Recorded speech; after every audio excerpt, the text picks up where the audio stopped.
I thank you for joining me. I'm going to be reading the Earth class notes written by the 12th Apostle, entitled Shackles. One of the greatest examples we have of an individual being chosen by God at conception, regardless of how circumstances may appear, is Saul, whose name was later changed to Paul. When Jesus asked this rich young ruler to follow him, and he walked away due to his great possessions, Jesus looked upon him and loved him. As the Son of God knew this rich, powerful lawyer, Saul of Tarsus, was chosen at his conception. Yet the shackles of pride, of position, wealth, and worldly recognition by his peers had bound this man. This man whose self-imposed shackles would soon fall into the ashes of the past. As Paul, a willing servant of his Lord and Savior, Jesus the Christ, as Paul never looked back upon his earlier years he wasted. In the book of Acts, Luke describes Paul being a prisoner being taken upon a ship for him to be judged by Caesar in Rome, whereupon the ship wrecked, but all on the ship survived as Paul told them that they would. It was written, "And when they were escaped, they knew the island, and the barbarians there received us. And when Paul gathered sticks, laying them on the fire, there came a viper out of the heat and fastened on his hand.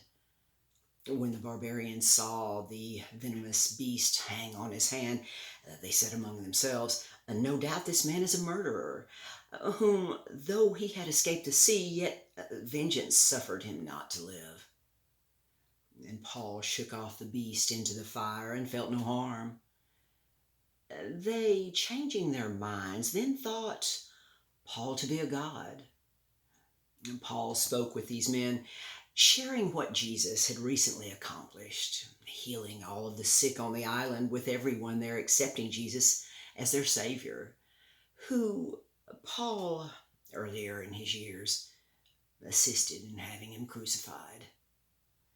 As a prisoner aboard a sinking ship, Paul believed to see that his ministry would continue as long as he remained in his physical body. And Paul comforted all the others on the ship. He comforted them from their fears of the wind and water, which the unshackled soul of Paul had no fear of.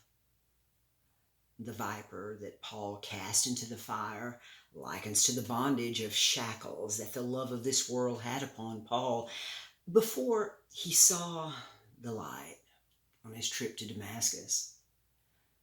Paul casting the lifeless viper back into the fire points to the incredible truth.